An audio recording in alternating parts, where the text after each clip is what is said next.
Hey, it's Greg. This is the Square Pizza Pod, cooked up by Shermco.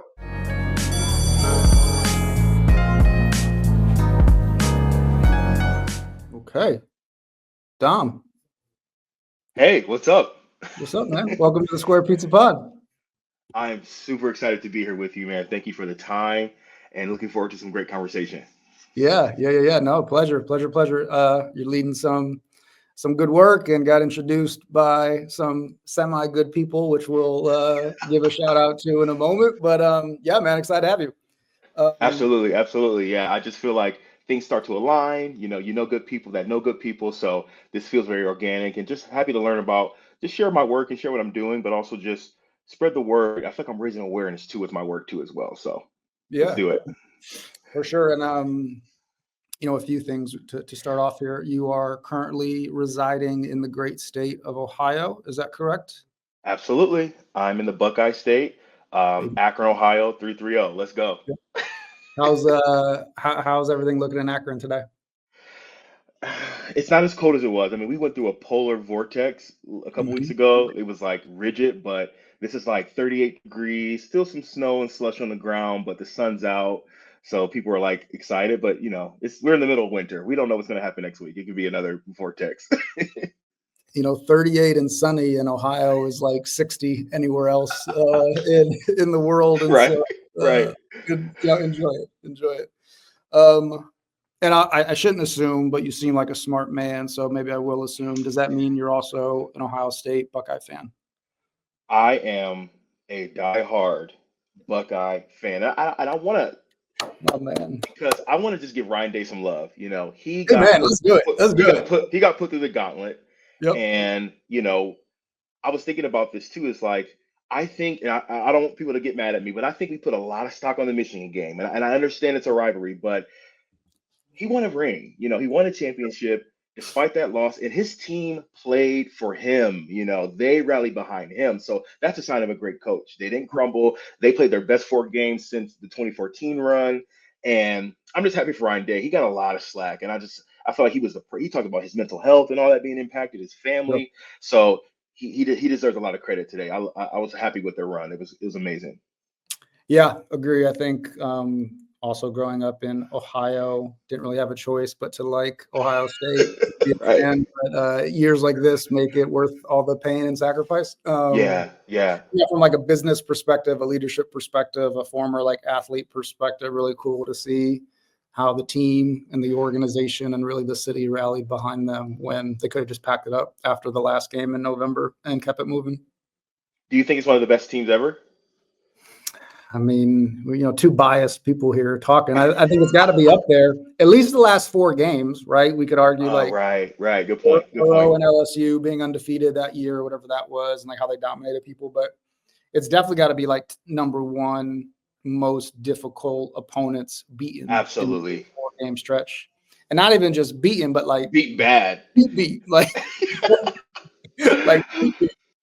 I mean, woo! I feel like what made me really scared about this team is that first game against Tennessee, they were just hitting so hard. I was like, okay, this is different. The defense took it up a notch, and then Sawyer, he deserved a statue. If we don't give him a statue outside of Buckeye Stadium, like, come on. And he's from Columbus too. Like, come on, play of the century, play of my lifetime. Yeah, and I So I'm was, I mean, excited. yeah, I was hating on him for the past 3.5 years because I feel like he wasn't doing what they told us he was going to do, and then Right, right. he did for that one play. So we're straight. Me and Jack, we got no beef. We got no beef with that. I'll look. We'll let him know. Look, we'll let him know. Yeah, we'll keep it. I'm sure he's watching. I'm sure he's watching. Okay, so the one and only Darren Boyd, Yes. my fellow college roommate, my fellow team captain on the undefeated College of Worcester football team, Woo. and my fellow friend and everything else, spoke really highly of you, and I think you guys know each other. So maybe, one shout out to Darren and his better half, Allison, because I know she's going to text me if I don't say that. So shout out to Allison. Right, get it out the Um, way. but how do you know Darren? Yeah, so I had the pleasure, I would say in 23, I believe, I joined the Akron Marathon DEI committee Hmm. because their goal was to make their race series more diverse and they wanted to get more involved. And so I met Allison first, because she's on the board there. And so she's just, a really lovely person. And, we had a couple events where her and I had to work directly with. And she was like, we have formulated a run club outside of that, called Solely Responsible. And she was like, oh, my husband's a runner. I'm like, oh, really? It's like, yeah, he's a runner. He does this. So I'm like, okay. So she would talk about him every time, and I had never met him for like a year, I feel like. Yep. And then we both volunteered for this Westside 5K, and I got to meet him. I'm like, oh, what's up? You're the guy that she keeps talking about. And man, we just chopped it up, man, about just life and just his run journey, how he's a former athlete, and Yep. he still runs, and got to meet his son, and just really, really two great human beings that love to serve the community. And so, yeah, I was excited when he shared, like, hey, I have a buddy who, is doing great work as well. He has a podcast. And so for him to set us up like this, I mean, huge shout out to Darren and Allison for just their willingness to connect people. And it just means a lot to me for sure. Yeah. Yeah, that's cool.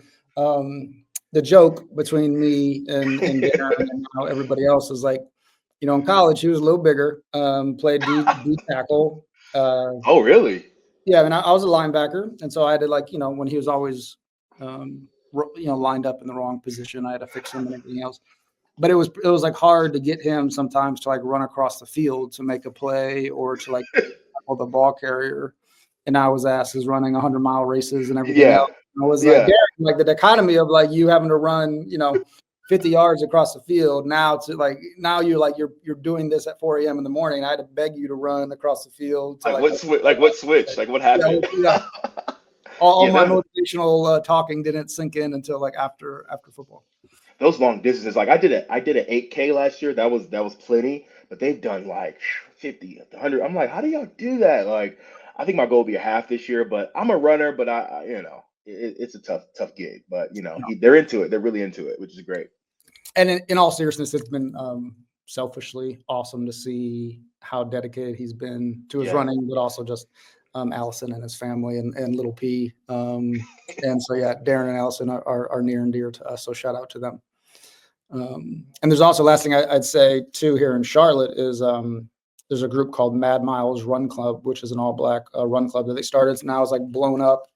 There'll be 200, 300, 400, 500 people. I think on Tuesdays they run. So it's really cool. They're doing great work in our community. I told Darren he might need to start something up in Akron or bring them up to Akron to do something. But shout out to Mad Miles. I want to touch on that because I know the founder of the Mad Miles Run Club and his wife. So I went to HBCU, Central State University. He went to Winston-Salem State University.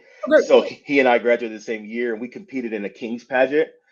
So he's always been like that leader. He's always been that guy. So when I saw the Run Club, because we're trying to do something similar here, I'm like, oh my God, they're like crushing it. So I definitely hope to have him come up and just share his insights with us, because we're just starting off, but they are doing great things down in North Carolina. So shout out to them for sure. Yeah, cool. All right, Don, let's get into it, man. You got, you're doing incredible work, but you've done incredible work. I think even, of course, before like the current work you're doing, which you get to, but for the three people in the world that don't know the world famous Dom, but also the world famous LeBron James is from Akron. And is he? I'm joking though. Yeah, it's a rumor going around. And assuming my internet stalking / research was valid, you worked at Unknown, which I think is like an apparel company. Absolutely. Yeah, so curious if you don't mind. I think that's a cool insight or background if you don't mind sharing more about that. Yes, absolutely. So I would say, over 10 years experience in retail, luxury retail. I spent about 7 of those in New York City. I worked for brands like Louis Vuitton, Burberry. I got to work for Lacoste and all that. So when I moved back to Akron, my hometown, in 2020, of course, the pandemic helped me out a lot.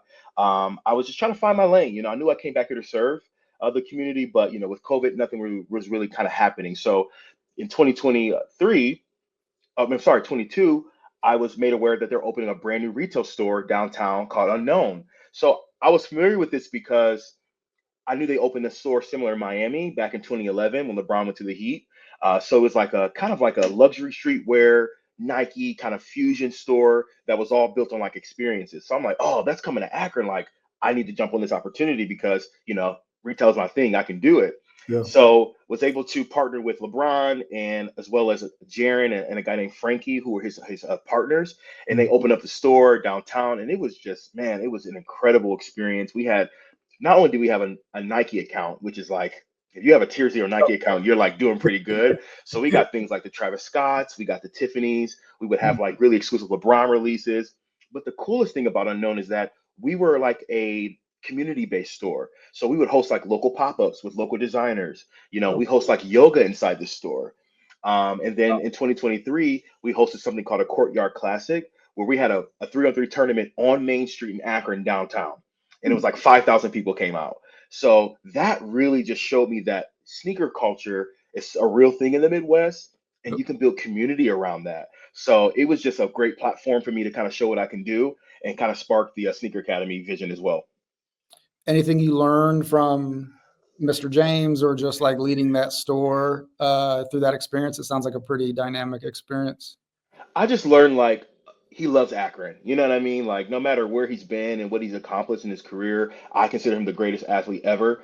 One of them, I feel like his roots to Akron is so strong. Even if he's not here physically, he has a whole ecosystem, not just with Unknown. It was like the I Promise School. You go, they have a health center now. They have House 330, and I'm sure he has other ventures that he's working on. But Unknown was just like his love for fashion, and growing up in inner city, we all love sneakers. So he was able to bring that access to kids in the community that would never get it. We have to go to StockX or we have to go other cities to get like exclusive releases. So him and Jaron and Frankie's vision was to bring that exclusive experience to their hometown where they're from. So he just loves his hometown, and I love Akron too. And there's something about Akron that, if you're from here, you kind of get it. But yeah, I learned that a lot from him for sure. Yeah, it's cool. I mean, it's hard, I think, to knock on LeBron if you're a casual sports fan or even just a real sports fan. I know everything about him. It's been impressive just how he's navigated his whole career from personal to professional to Bronny and his son now, and business wise. It's there needs to be a lot of flowers given to him and probably a lot of books written about what he's done, and even his friends, Maverick Carter and everything else. I agree 100%. And I feel like, the whole Bronny thing, he gets a lot of slack, like, oh, but it's like at the end of the day, it happens every day in our society. You know Right. what I mean? And I just feel like the way he's being from the inner city of Akron, single parent home, that's different. That's a different world. Like you said, he's navigated it almost to perfection because of the ecosystem he's built and the friendships he's built. So he's a big inspiration for me, obviously, but it was great to kind of work on a project that was close to him too, as well. It was really cool. Yeah. And I know you've had a lot of experience, I think, since then, but there was that. And then, of course, the launch of what we're going to talk more about, the Akron Sneaker Academy, which is super cool from our research and understanding from what you guys are doing, and want to get to that. I think the first thing I want to encourage everybody to check out your website because it's cool and really helpful. One thing I want to kind of start off with first, Dom, on the website, it says Akron is the birthplace of sneaker culture.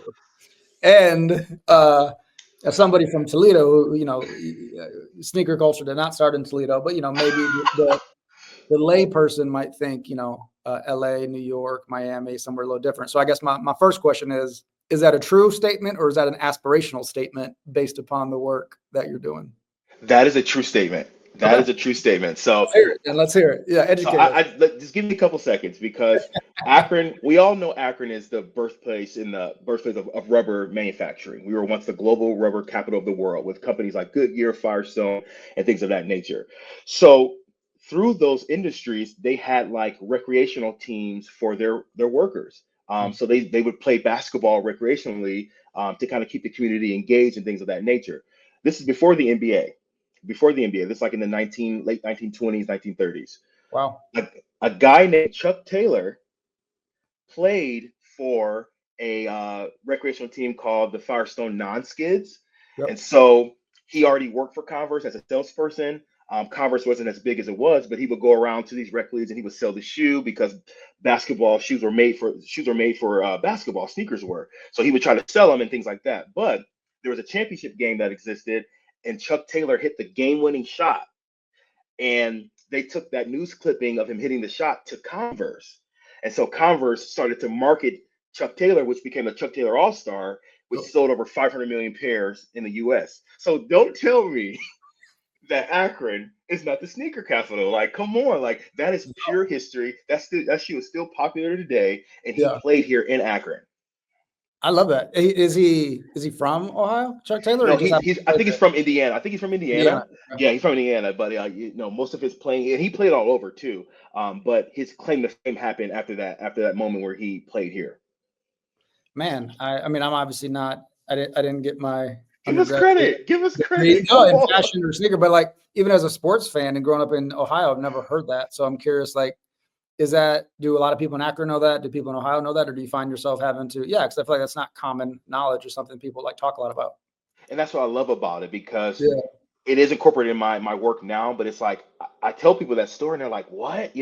People don't know that. I think if people knew that, it could bring a lot of pride to our city and a lot of, exposure to our city because, we were literally having recreational leagues that really led to the NBA being founded, years later. But basketball really kind of had its beginnings in Akron too, not just sneakers, people wearing sneakers. So yeah, it's something that people are not known. No, people don't know about it. It's cool. And now, yeah, carry that forward. Give people the 60-second, 90-second overview what Akron Academy is and what you guys do under the Akron Sneaker Academy. So the Akron Sneaker Academy is really geared towards out of school time education. Our kids are engaged in stuff in sports and stuff out of school, but I want to find a way to still educate them, especially over the summer, where I feel like a lot of those educational gaps start to diminish. With their passion of sneakers, I want to be able to inspire them and expose them to things called STEM and STEAM education. So with a sneaker, yes, it looks cool. It's culture, but there's a lot of science inside of a sneaker. There's a lot of design. There's a lot of what I like to call leadership and empowerment through sneakers. So it's geared towards middle schoolers, kind of that intermediate age, because I want to really help them find their path a little early on in life.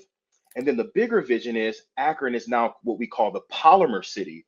So polymers are a big thing in Akron, like materials and things of that nature. So I'm trying to find a way to connect a pathway for our young people to pursue industry right here in Akron, which will keep them here, retain them here. They can go study at the University of Akron, which is the #1 polymer school.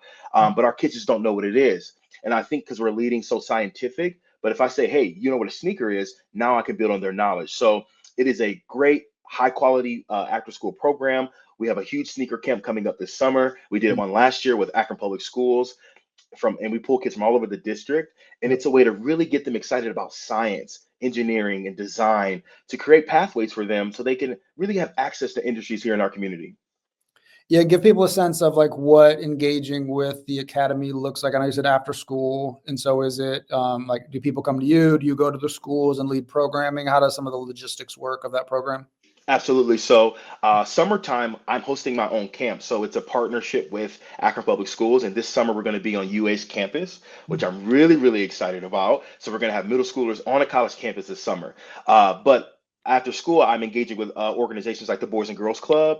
I'm going to be engaging with Barberton City Schools, their middle school. So, I just take my curriculum to those places that have kids because I'm still kind of in my first year getting my bearings. And I also want to see like how my program responds to different demographics. I'm even going to Dance Street, our juvenile center, and doing a workshop with those kids because sneakers is such a draw for everyone. And it's the one thing that brings everybody together. So how can I find a way to be inclusive with my work, but also eventually create like my own site, my own brick and mortar, and have a camp, where I'm housing everything. Yeah.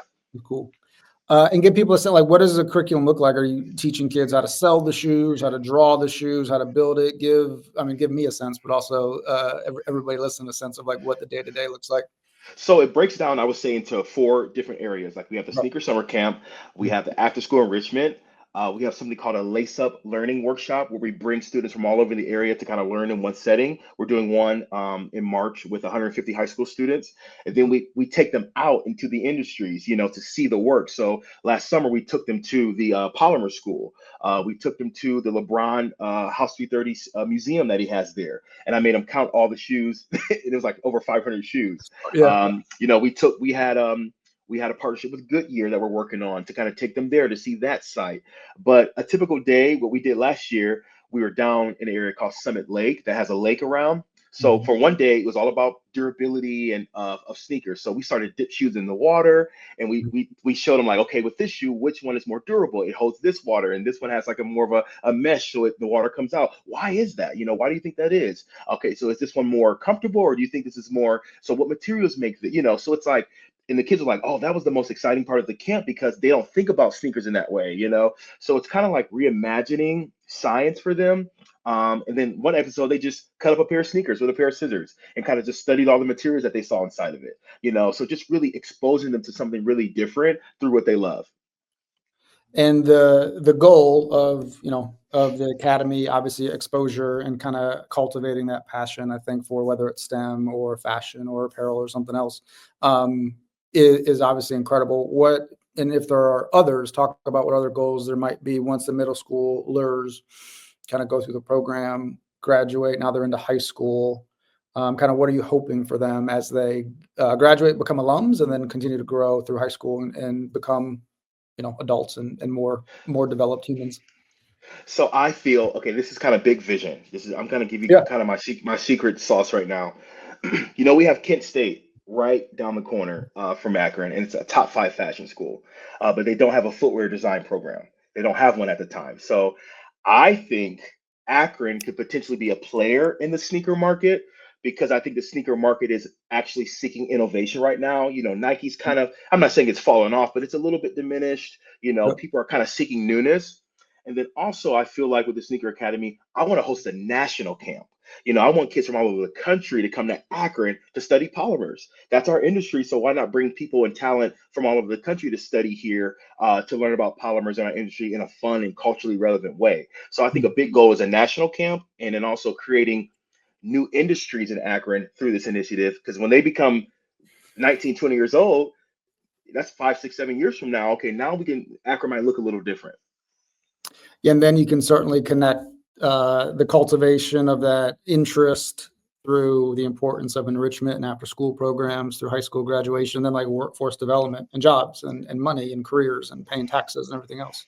And bringing energy to Akron, bringing an economic staple to Akron where there's now, more money flowing, people have access to, industry, because when you're from the inner city or underserved communities, I would say, you just don't feel like you have access to certain things. So with this polymer initiative and the Sneaker Academy, now I'm starting to give people hope of like, hey, I can see a future here in Akron. Unlike me, who felt like I had to move away and go to New York and go elsewhere, I want people to see Akron as the home and destination so we can keep our talent here as well. Yeah, so important. And then through that work, and curious if you can share just any takeaways you've heard from kids or parents that you've been able to serve through the academy. I know there's probably a million stories, but what have just been some takeaways or just some lessons learned that you've observed through working with so many incredible students in the Akron area? Man, that's been I would say the most rewarding part of this. Yeah. I never knew that this initiative would be so relevant to the students. I've worked with K through 5, I worked with middle school, and I even work with high school kids. And when I introduce these workshops, one workshop is just like a sneaker pitch workshop where they kind of color a sneaker silhouette and they pitch, to their peers. And so one teacher after the work, she was like, my students have never been more behaved ever, and it's like, what Yep. did you do? And I'm like, "Oh, I don't know. I'm just kind of meeting them where they are." And then I had a highlight over the summer with a student who kind of had some kind of, I would say he was on like an IEP track where he just had some kind of difficulties. So he actually had someone like who would come to the camp and kind of monitor him as he's doing the sneaker camp. And he was like, hey, I've never seen him so focused, so comfortable. Like, usually he's on his phone, usually he's disengaged, but he was like wanting to volunteer and like answer questions.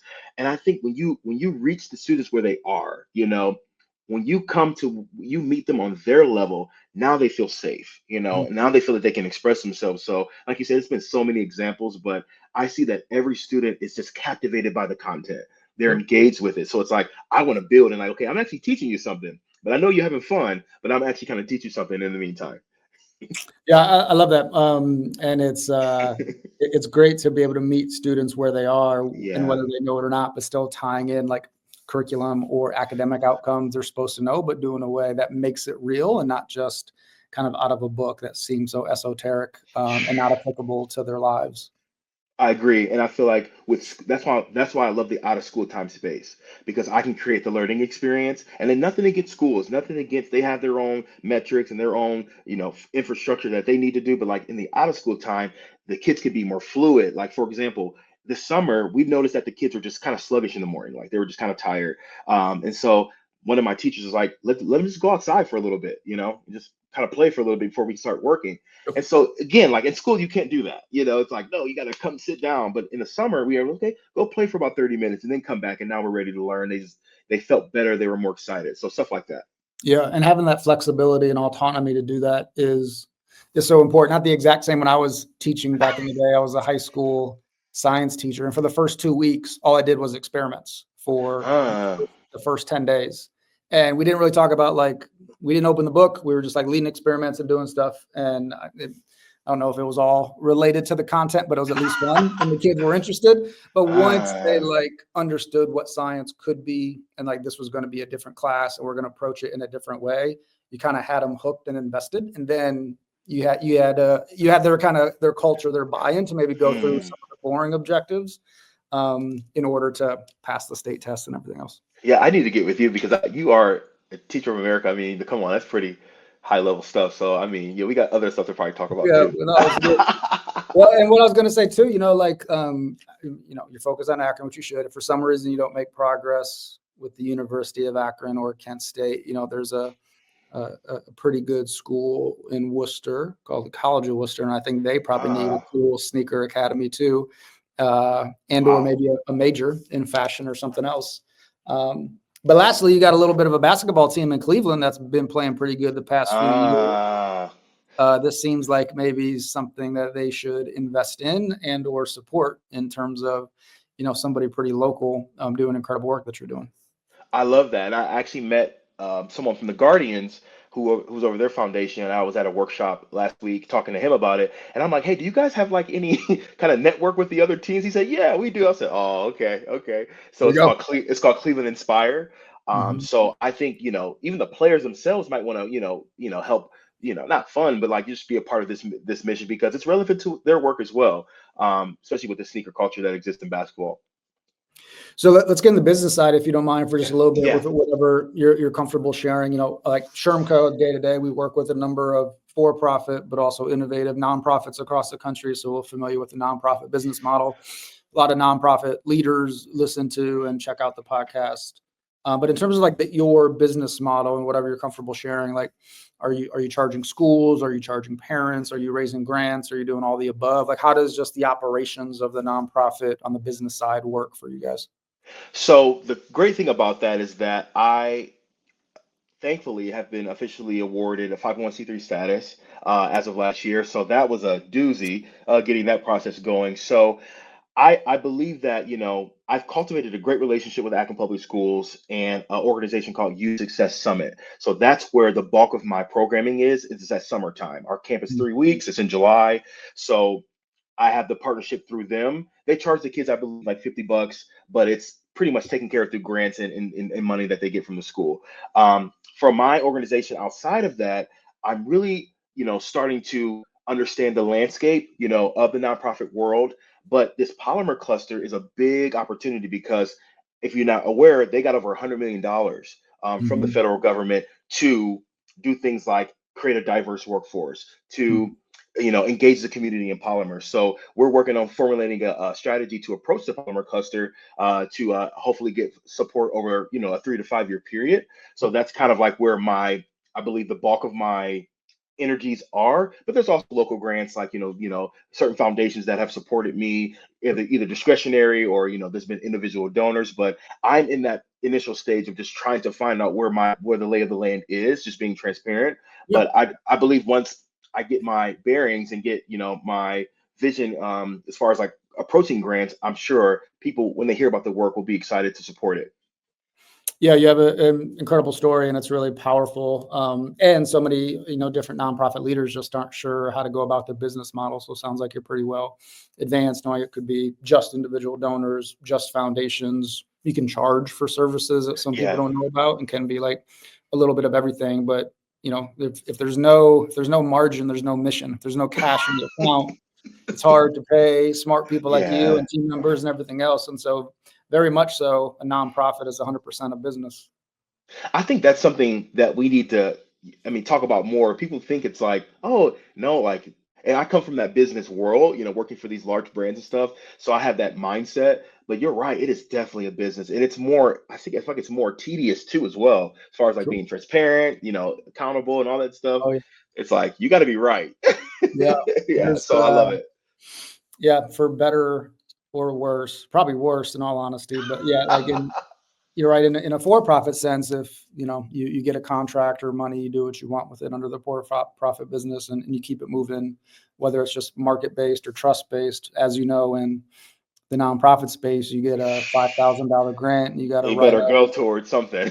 30-page report and donate half your kidney and everything else just to justify how you used the money. Usually, incredible leaders like you need to be spending more time doing the work and raising the money and not Yeah. justifying how you use the 5,000 to do the good work you're doing. That's a great point. And I'm so hands-on with the kids and I love being with the kids, you're right.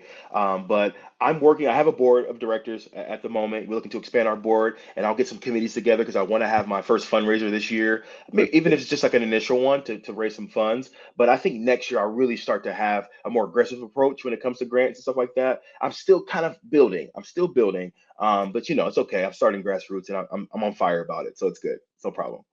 One quick free one free idea. The Tell Charlotte me, yes. Hornets down here do an annual sneaker ball fundraiser where I think people are supposed to dress up to the nines with tuxes and whatnot, but wear their favorite sneakers.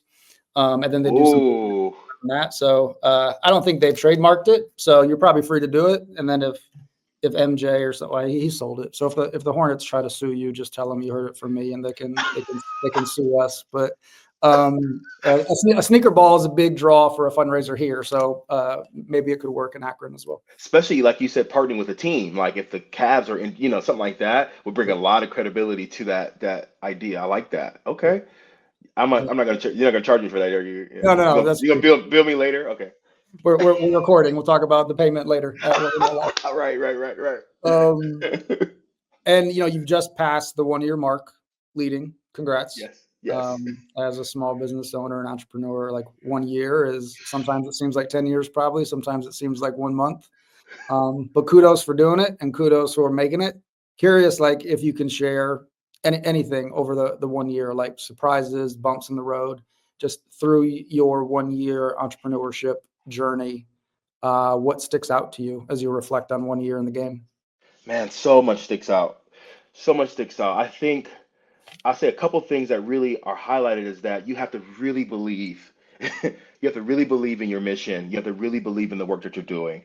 And sometimes you'll talk and you'll share your vision, and people might kind of have their own perception of it. But when you're stout in what you believe and also have that vision, like last year from January to December, I had something I wanted to accomplish every single month, and I just stuck to that. It was like and I followed it meticulously and it happened, you know what I mean? So because of the belief that I had.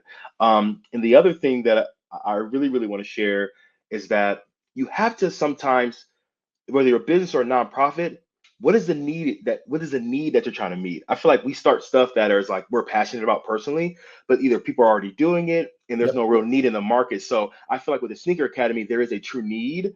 And I feel like that's helped me have a little bit more response. And it kind of accelerated me a little bit in my first year because people are like, oh, they're like, oh yeah, that's something we need. We need that. And so make sure that whatever you're doing, if you have a passion project, that you're meeting a need in the community or for your client. So those are the two biggest things that I learned. And also just be flexible, be flexible, be adaptable. Things will come up here and there. But just believe in yourself, because my belief in this vision has sustained me throughout the tough times of last year, for sure. When it was like, man, what am I going to do? And it's just tough things going on personally too with myself. But the belief in the mission has really kept me going.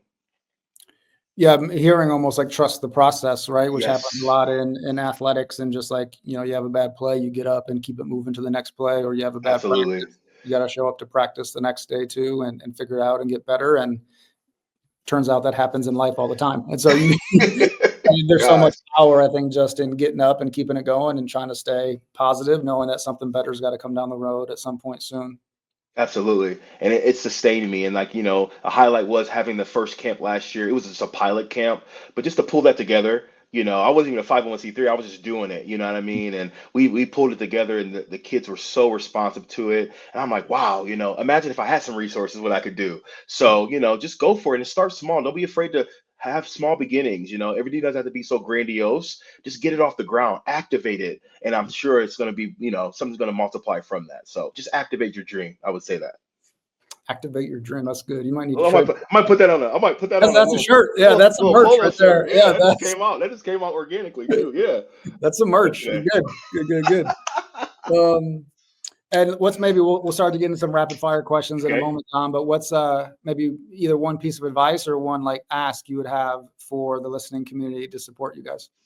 I would just love for everybody to, follow us on our socials. We have a Instagram at Akron Sneaker Academy, Facebook Akron Sneaker Academy, and then also check out our website, see what we're up to. We are 501c3, so those contributions help a long, long way, especially for me. I mean, 10, $50 is like life saving for me. So just if you believe in the mission, or if you want to talk to me about it, please reach out. My email's on my website. I would love to sit down and share more about the work that I plan to do and that I'm currently doing. But I would say just connect with the community, I would say, for right now, and just to see what we're all about. Let's get you out of here on some rapid fire questions, if that's Woo! okay. Woo! Ready? Yes. It's stretching and ready to Yeah, go. I'm scared a little bit. If you could live in Akron or Toledo, Ohio for the rest of your life, why would you choose Toledo? You know what? I went to Toledo last year. It's bigger than Akron. That kind of made me mad. Wait a minute. Yeah, come on, man. Yeah, That come on. hurt. It hurt me. I was like, wait, Toledo got some You're energy. so smart. You're so smart talking to me about Chuck Taylor and the history Yeah, of I was rubber. like, wait, hold on. Toledo is like bigger. Their downtown looks really good. So I ain't gonna lie, I'm kind of no, I would definitely not leave Akron, but Toledo's got some energy and they're doing some good things downtown too. I saw they're building some new stuff and yeah, it's up and coming. It's kind of you to say, Right. but home is home. We've never asked this question on the Square Pizza Pod, but need to with you. What's your favorite sneaker? That's a tough question, but I'm gonna stick to my roots and I'm very boring with this, but the all white low top Air Force One. I mean, first of all, that's Nike's number one shoe. Still, it's the number one shoe, Still, and I feel like growing up in the inner city of Akron, if you went to school with a fresh white pair of Air Force Ones, no one could touch you. No can't say one could anything. even look at you. So I used to scrub my shoes every night. I used to make sure they were white until they like started peeling. But that's still today my favorite shoe because it's comfortable, it's classic. I love the story behind it, and it makes you feel like I'm clean. I can do whatever I want, in these shoes. I know you talked about Chuck Taylor and Converse earlier. Is Nike the go-to brand for you, or do you have something else? I like George Travis Scott collection. I'm a big fan of that. Mhm. So, but I have a few LeBrons. Let me not hate it. I love LeBron, especially his first few shoes. His first shoe was amazing. But yeah, Nike's my go-to. I'm a dunk guy. I love the Forces. But the quality is a little interesting, over the past few years. But I think Nike just they get it. They're locked in forever. So As you're leading this work, as you're engaging the youth, as you're building this innovative organization, what music are you listening to keep you going? Ooh, I'm a music guy. So first, I have a background in music. Okay. I sing classical music, opera, all that stuff. So I was a band geek, all that stuff. So I love classical music. I love Pavarotti. It's one of my favorite singers. But I'm a Kendrick Lamar fan. No one can tell me anything bad about him. So I listen to everything from him. And then also, who I like lately? I'm feeling SZA a little bit more. Okay. She has a sound. She has a unique sound and a vibe that when I listen to her, I just feel really good, especially if I'm like working out and stuff. So I would say Pavarotti. I would say SZA and Kendrick are my three. Diverse and deep. I love it. And your boy Kendrick's got a performance coming up in the Super Bowl in a few He's weeks. gonna go crazy. He's gonna go crazy. People, He's gonna go crazy. is he gonna play the diss track? He has to. He gonna get sued. He gonna get sued by Drake again. Like, he has to. Come I on. think you're right. I think he does. Um, That's a good question. I love. Yeah, I love music, man. That's my life. Music's my life. you can't have a diss track that goes crazy like that and get so much publicity and then make it to the Super Bowl and And not not do do it. it. Like, you got to go Stop. in. You got to do it, right? It's the biggest song. I think it's the biggest, one of the biggest songs ever. Really, it went nuclear. It was crazy. What does Square Pizza remind you of? Square pizza. It reminds me of fourth grade elementary school lunch. Like coming in on Wednesdays when we had pizza, and you would get that big sheet. They would just cut it in squares, and it was like the cheese. It was like the cheesiest pizza, like Ninja Turtles cheesy, and it was so good. I miss those days. So yeah, it reminds me of my childhood, I would say. Y'all had square pizza on Wednesdays and not on Fridays. We had Wednesday. Ours is Wednesday pizza day. Isn't that weird? Yeah. I guess you make it to Wednesday, then it's Yeah, you make it to downhill for the Wednesday, rest of the week from there. It's right? It's like like, a middle motivation. Don't make you wait all the way until Friday. and then when we got to high school, we started getting like stuffed crust pizza. I was like, oh wow, they're showing out now. But Yeah. other school was just a cheese squares, cheese squares. Well, Don, man, thanks so much for joining the Square Pizza Pod. Thanks for the work you're doing. We're definitely going to send some supporters from North Carolina, but also some of our friends in Ohio your way, and do anything Awesome. we can to support. But you're leading incredible work, and so happy that you're in our network, and appreciate you joining the podcast today. Thank you, Greg, man. You're the man. It's been a pleasure talking to you, man. I really appreciate your time. Thank you, guys. Thanks so much for checking out the Square Pizza Pod, making a few selfish requests. If you enjoyed the episode, please leave us a review on Apple Podcasts. It helps spread the word about the podcast, and share this with a friend. We appreciate it. Thanks.